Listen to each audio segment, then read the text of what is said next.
días, queridos hermanos. Es un gusto poder predicar la palabra del Señor después de, creo que un par de domingos por lo menos que no pude hacerlo. Hoy comenzamos una nueva serie de mensajes, acá en la primera de Chillán, que tiene por título, bueno, aparece en el afiche. En realidad el título es lo que parece más pequeño y el subtítulo es lo que está con letras más grandes, ¿ya? Es Construir sobre la roca fundamentos para la vida. ¿Y cuál es el sentido de esta serie? ¿Por qué se llama así? ¿A qué apunta? En la Biblia nosotros encontramos varios pasajes, varios textos, varios relatos de construcciones, ¿ya? Varios relatos de construcciones sobre la acción de construir, de levantar algo, pero también sobre el objeto en sí. Por ejemplo, un arca, un templo, una casa y tantos otros objetos. Y estos episodios, hermanos, no solo describen una actividad, el hecho de hacer algo o un objeto, sino que muestran que el acto de construir y lo que se está levantando tiene una fuerte dimensión espiritual. No es simplemente relato donde se dice, bueno, se estaba construyendo un arca y punto, como algo meramente descriptivo, sino que hay una dimensión espiritual en esto. Hay un trasfondo donde se habla en estos textos del corazón. Del corazón. Por lo mismo, estos pasajes tienen mucho que decirnos sobre cuál es la voluntad de Dios para nuestras vidas hoy. El Señor nos habla a través de estos textos. ¿Qué es lo que Él quiere? ¿Cuál es su propósito para nosotros? Y esta mañana hablaremos de este texto, de este pasaje que es muy conocido incluso entre personas no cristianas, y que es conocido como la Torre de Babel. Aunque en realidad es mucho más que eso, ¿ya? Es mucho más que una torre. Pero en la cultura popular está la imagen de que todo el relato gira en torno a esa construcción. Como si la torre fuera lo central. Pero en realidad vamos a ir viendo que no es tan así. ¿Y cómo parte este relato? El primer versículo dice que toda la tierra tenía una sola lengua y unas mismas palabras. Es decir, hablaban un mismo idioma. Esa es la idea, ¿ya? Hablaban un mismo idioma. Todos se entendían. A eso apunta, todos se podían entender. Esa es la idea. No existía una barrera idiomática que impidiese la comunicación. Ni nada que se interpusiera entre las personas, ¿ya? Había un lenguaje común. Y fue así, dice el relato, como llegaron estas personas a una llanura y se instalaron allí. En ese lugar se dijeron unos a otros, según el pasaje, vamos, edifiquémonos una ciudad y una torre, cuya cúspide llegue al cielo. Y aquí esto es clave. Y hagámonos un nombre por si fuéramos esparcidos sobre la faz de la tierra. Aquí vemos, primero, que no se trataba solo de levantar una torre. Siempre hablamos de la Torre de Babel, pero les dije que era más que eso, ¿ya? Esa es la idea quizás que nos ha marcado más.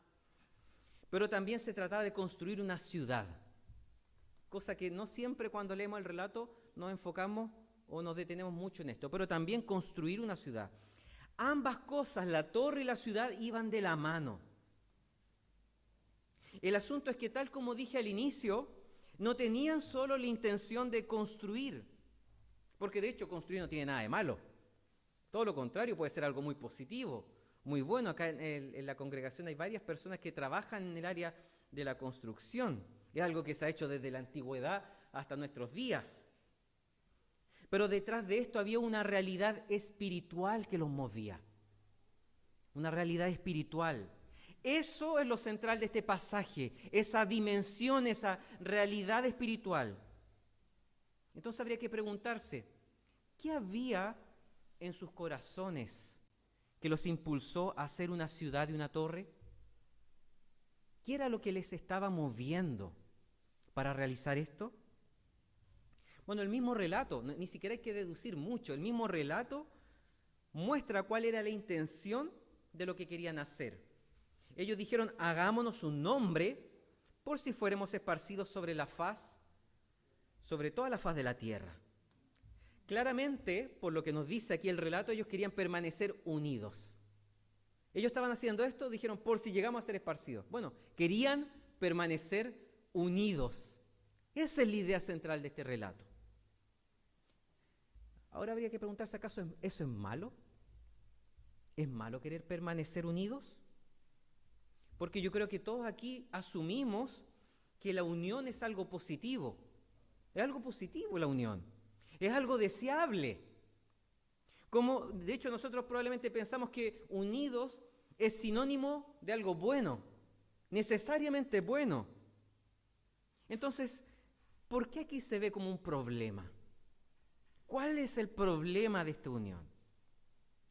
Para entender el por qué era problemático que permanecieran unidos en este relato, en una misma ciudad, el hecho de no querer separarse, necesitamos recordar 2 episodios que se nos presentan en la Biblia que son previos a este relato, previamente en la Escritura. El primero es aquel que es conocido como el mandato social. Y lo encontramos, y es un mandato que Dios estableció en el jardín del Edén. Lo encontramos en Génesis capítulo 1, versículo 28. Dice así este versículo. Y les dijo Dios, y los bendijo Dios y les dijo, fructificad y multiplicaos, llenad la tierra y sojuzgadla. Ese es el mandato social, ¿ya? Fructificad, estoy leyendo Reina Valera 1960 para los nuevos, esa es la que ocupamos acá. Fructificad y multiplicaos, llenad la tierra y sojuzgadla.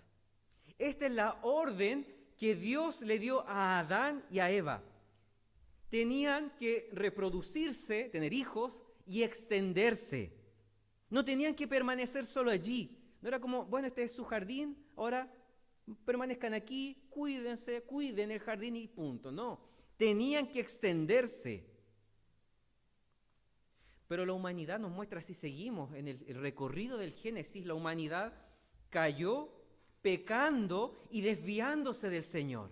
Se apartó del Señor, lo encontramos en Génesis 3 ya con el relato de la caída y todo lo que viene después. Fue tan desastrosa esta rebelión que Jehová decidió acabar con la maldad, pero reservándose para sí una familia y animales de cada especie. Eso ya lo encontramos en Génesis 6, con la historia de Noé. Nos encontramos ahí ese relato, en Génesis 6, y del 6 al 9, este ciclo de Noé, donde se presenta a este hombre construyendo un arca, y también vemos una construcción, ¿ya?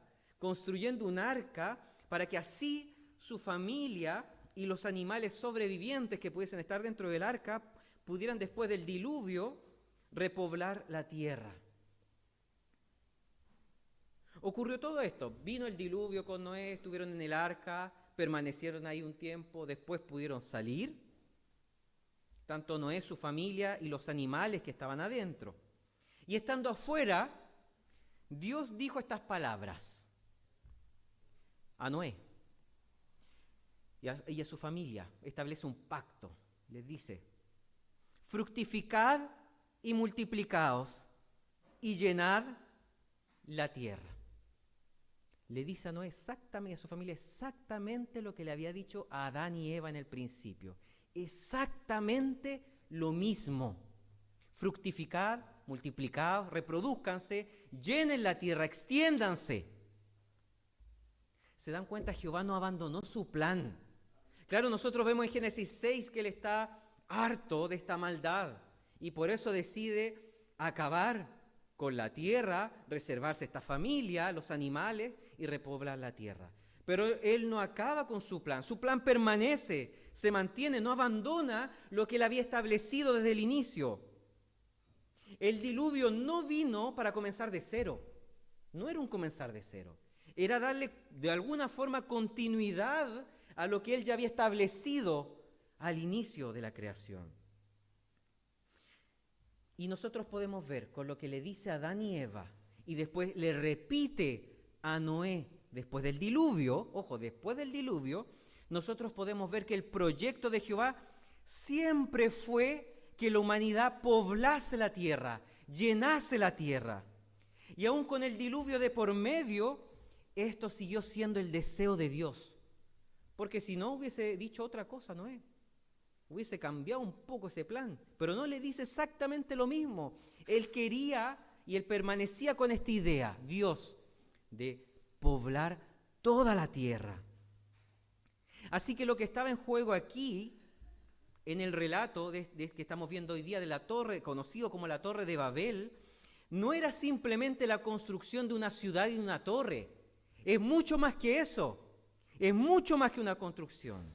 Lo que está en juego aquí es el rechazo, y eso es lo que estaba ocurriendo por parte de esta humanidad, el rechazo a cumplir con el mandato del Señor. Ellos no querían cumplir el mandato del Señor, porque Él había ordenado que debían reproducirse, eso, obvio estaban haciendo eso, por algo existía humanidad en ese momento, tenían que multiplicarse y extenderse por toda la tierra. Eso es lo que el Señor les había dicho, extenderse por toda la tierra, pero sin embargo, toda esta gente no quería obedecer, no quería obedecer.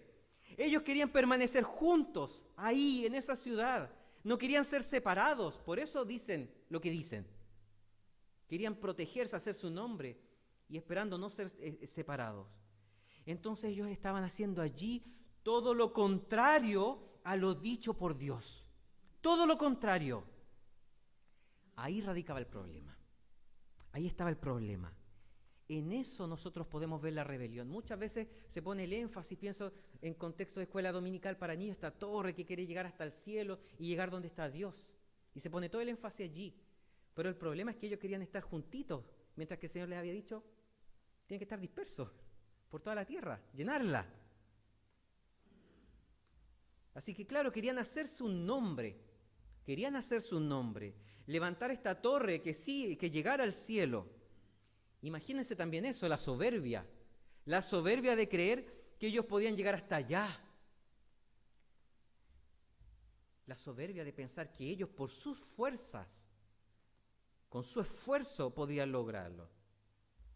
Y que querían hacer allí algo que se encontraba en abierta oposición a la voluntad del Señor, contrario a todo lo que Él había ordenado, buscando llegar tan lejos como Él. Pero no lograron lo que querían. Y eso lo muestra el relato. No pudieron lograr lo que querían. El relato dice, y aquí ojo con las palabras que son utilizadas, y descendió, dice, y descendió Jehová para ver la ciudad y la torre que edificaban los hijos de los hombres. Imagínense, ellos esperaban construir una torre que llegara hasta el cielo.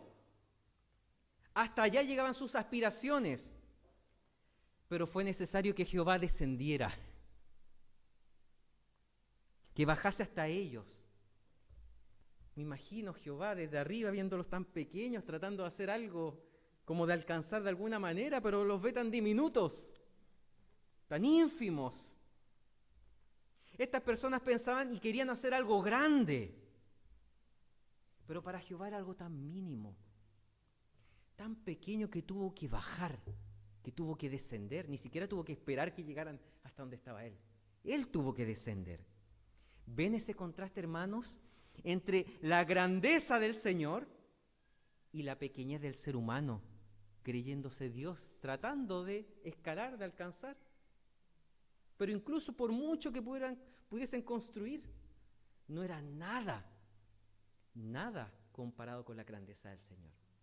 Pensemos incluso, no sé, en el Costanera Center, creo que el edificio más alto de Sudamérica, bueno, se ve inmenso, pero ocupando esta misma figura, si Dios lo ve desde el cielo no es nada, no es absolutamente nada. Y ahí uno puede ver cuán perdidos estaban. Cuán perdidas estaban estas personas que querían hacer esa torre.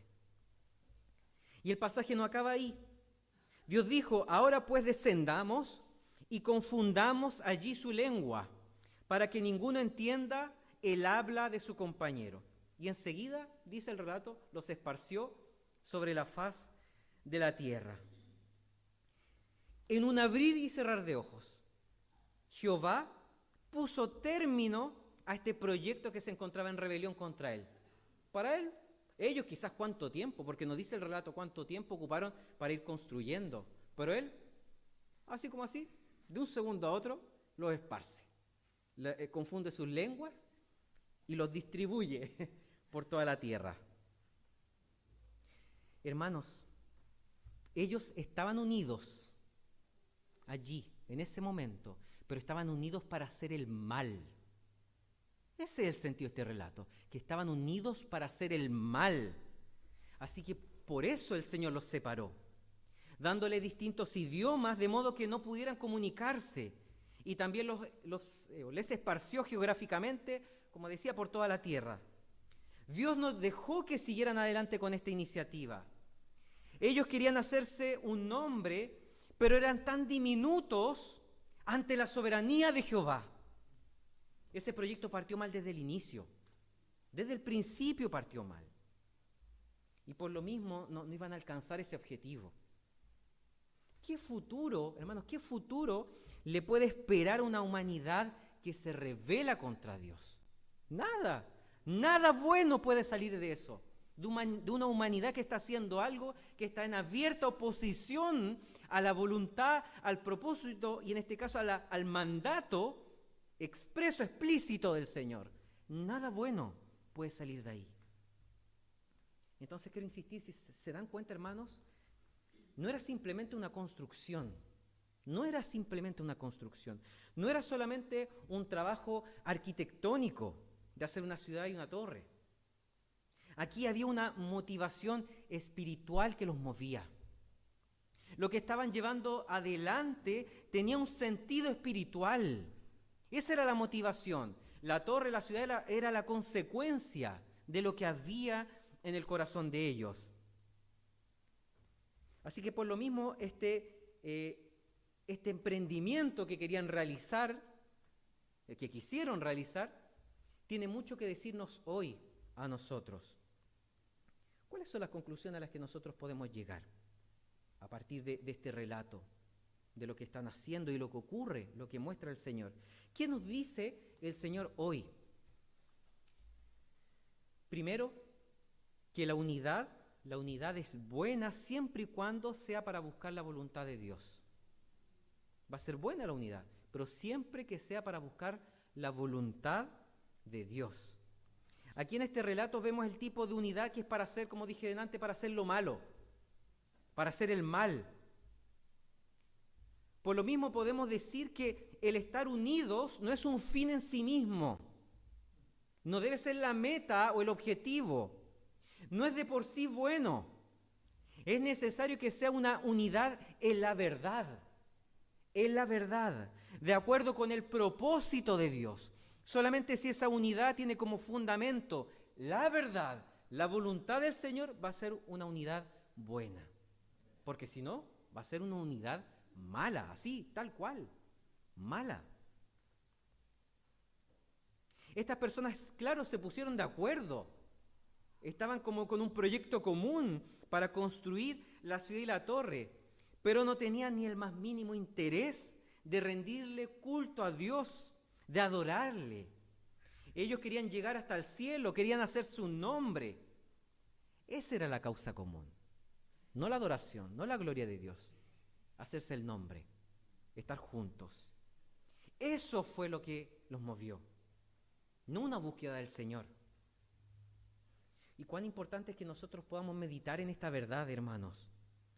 Que la unidad que exista sea una unidad dada en el Espíritu, no simplemente en buenas intenciones, no solamente porque nos llevamos bien y queremos estar juntos, una unidad dada en el Espíritu, no porque somos amigos solamente, y que por lo mismo esté fundamentada en el Espíritu, que sea de acuerdo, como ya he dicho, a la voluntad del Señor. Porque, hermanos, hay muchas agrupaciones sociales que están unidas, de personas que son muy unidas, juntas de vecinos, clubes de fútbol, clubes del adulto mayor, ONG. En la misma comuna hay organizaciones que trabajan en coordinación con la municipalidad, con las municipalidades en general, y son personas muchas veces que están muy conectadas unas a otras. Pero la naturaleza de la iglesia es otra, es totalmente distinta. La unión, la unidad aquí debe ser enfocada en la gloria de Dios, no en simplemente en llevarnos bien, en la gloria de Dios, en adoración a Él y cimentada sobre la palabra. Porque si no es así, estamos perdiendo el tiempo. ¿Qué nos mueve como iglesia? ¿Qué es lo que nos mueve como iglesia? ¿Simplemente llevarnos bien o la gloria de Cristo? ¿Qué nos une? ¿Nos une las actividades? ¿Una causa común de, no sé, pintar el templo acá los hombres? ¿Eso es lo que nos une? ¿O la gloria de Cristo, el Señor, rendirle gloria a Él? Eso por una parte, insisto, la unidad siempre va a ser buena si es buscando la voluntad del Señor y se fundamenta en eso. En segundo lugar, una segunda conclusión es que no debemos oponernos al plan de Dios. No tenemos y no debemos oponernos al plan de Dios, del Señor. Porque estas personas querían permanecer juntas, aunque Jehová les había dicho que tenían que multiplicarse y llenar la tierra, el mandato social. Es decir, estaban actuando deliberadamente contra la voluntad de Dios, abiertamente contra la voluntad de Dios. Estaban haciendo lo opuesto a lo que Él había ordenado. Ni siquiera que Él había dado la sugerencia. Les tengo esta idea, hagan esto. No, lo que Él había ordenado como un mandato. Y estaban haciendo lo contrario. Y mire las consecuencias. Dios no pasó por alto esta rebeldía. No la tomó como algo inocente o algo no tan grave. ¿Y qué pasa con nosotros? ¿Estamos siendo obedientes al Señor? ¿Estamos buscando vivir de acuerdo con su propósito? ¿O estamos haciendo las cosas a nuestra manera? De forma totalmente contraria a lo que Él ha establecido. Necesitamos, hermanos, estar alineados con el plan del Señor. Con el plan del Señor. ¿Cuál es el plan del Señor? Bueno, ese plan que Él ha revelado en su palabra. No es lo que nosotros empezamos a imaginar, a suponer con nuestras buenas intenciones, nuestra sabiduría corrompida. No, a lo que está revelado en su palabra. Que estemos alineados con eso. Porque de lo contrario estaremos yendo cuesta arriba en oposición a Él. Y nada bueno puede salir de eso. Nada. De hecho, lo podemos ver de manera muy concreta con este grupo de personas aquí en Babel. Solo podremos estar en paz, en una verdadera paz con Dios, si nuestra vida está alineada, acorde con su voluntad, con lo que Él quiere, con lo que Él ha manifestado que quiere en la Escritura. Alguien puede estar orando todos los días, podemos estar orando todos los días quizás, leer constantemente la Biblia todos los días, venir a las actividades de la iglesia, pero la verdad que no sirve de nada todo eso si nuestro corazón está en oposición al plan del Señor. Podemos hacer mucho, podemos orar, leer la Biblia, estar aquí, salir a evangelizar, pero no va a servir de nada si nos estamos oponiendo en nuestra vida, en nuestra forma de vivir, a la voluntad revelada del Señor. Si no estamos glorificando al Señor en nuestra vida. Muchas personas creen ser buenas, muchas creen estar haciendo lo correcto, que no le hacen mal a nadie. Pero desde una cosmovisión bíblica, desde una visión de mundo que sea bíblica, lo que realmente importa es si estamos o no viviendo de acuerdo a la palabra de Dios. Si estamos o no buscándole, pero de la forma que Él lo ha establecido, no a nuestra manera. Esa es la clave. Si Dios ordena algo, si Dios manda, nosotros como sus hijos tenemos que vivir de acuerdo con eso. Y eso es lo que no quisieron hacer aquí. Tenemos nosotros que vivir de acuerdo con eso. Porque el Señor no obra por capricho, no da mandatos porque sí, sino que todo lo que Él establece es guiado por su perfecta sabiduría, perfecta, soberana y buena sabiduría. Porque todo eso que Él ordena, que Él manda, le glorifica, le rinde toda la gloria a Él. Pero al mismo tiempo porque eso es bueno para nosotros. Lo que a Él le glorifica, al mismo tiempo es bueno para nosotros. Ni siquiera lo que nosotros muchas veces creemos que es. Porque Él sabe mejor que nosotros mismos lo que nos conviene y lo que nos hace bien. Entonces, no seamos como estos hombres levantando proyectos propios que se oponen al deseo de Dios. Ese es el problema. No seamos como ellos que levantaron un proyecto común, pero que estaba en abierta oposición a lo que Dios había mandado. No caigamos en eso, hermanos.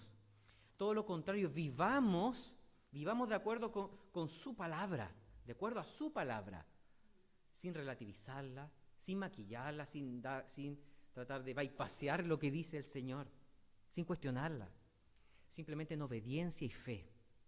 De eso se trata, vivir en obediencia y fe. Que el Señor sea trayendo, si es necesario, convicción de pecado a nosotros. Que Él sea trayendo, si así lo necesitamos, convicción de pecado. Y que junto con eso nos mueva a través del poder de su Espíritu a buscar, primero, buscar la unidad, a propósito de las dos conclusiones que podemos extraer de este texto. Buscar la unidad como congregación, como iglesia, pero siempre en la verdad. Siempre que sea en la verdad y una unidad que le glorifique a Él. Porque esa es la única vía posible.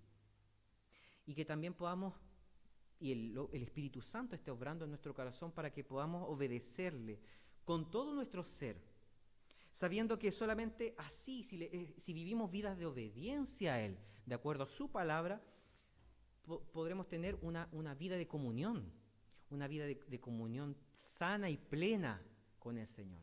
Porque puede estar pasando también que nosotros como cristianos, nada va a romper, la misma palabra, Romanos dice que nada nos va a separar del amor de Dios. Nada, absolutamente nada. Pero podría pasar que sin estar separados del amor de Dios no estemos viviendo de manera plena esa relación por un periodo de tiempo. La Confesión de Fe de Westminster habla de eso. Puede que nos apartemos por un tiempo, extendido incluso, de la presencia del Señor. Sin dejar de ser sus hijos, por supuesto. Seguimos siendo sus hijos, pero no estamos viviendo de manera plena esa comunión. Cuando no le estamos obedeciendo, cuando no estamos buscando su voluntad revelada. Entonces es importante que podamos ver lo que ellos hicieron, justamente para hacer lo contrario. Ver lo que hicieron estos hombres en Babel, o la intención que tenían para entender qué es lo que no hay que hacer, cómo sí debemos vivir en unidad sobre la verdad y cumpliendo su propósito en nuestras vidas. Les invito, hermanos, que podamos orar para que el Señor sea obrando en nuestros corazones. Padre Celestial, te damos las gracias, Señor, por todo lo que tú haces. Gracias porque tú nos confrontas con tu palabra. Señor, tú nos muestras tu verdad, Señor, que es la verdad, la única y verdadera verdad.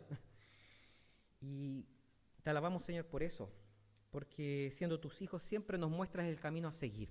Aunque muchas veces no querramos, Señor, seguirlo, no queramos seguir por esa vía, pero tú nos llevas con tu Espíritu, tú nos impulsas, Señor, tú nos mueves al arrepentimiento y a la fe.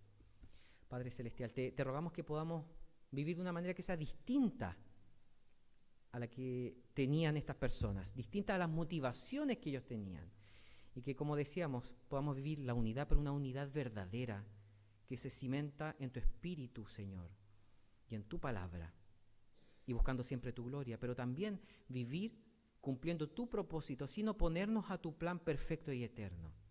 Guíanos, Señor, en todo, que esto lo podamos hacer parte de nosotros en nuestra vida personal, individual, pero también en nuestra vida como iglesia. Te lo rogamos, Padre, por los méritos de Jesús. Amén.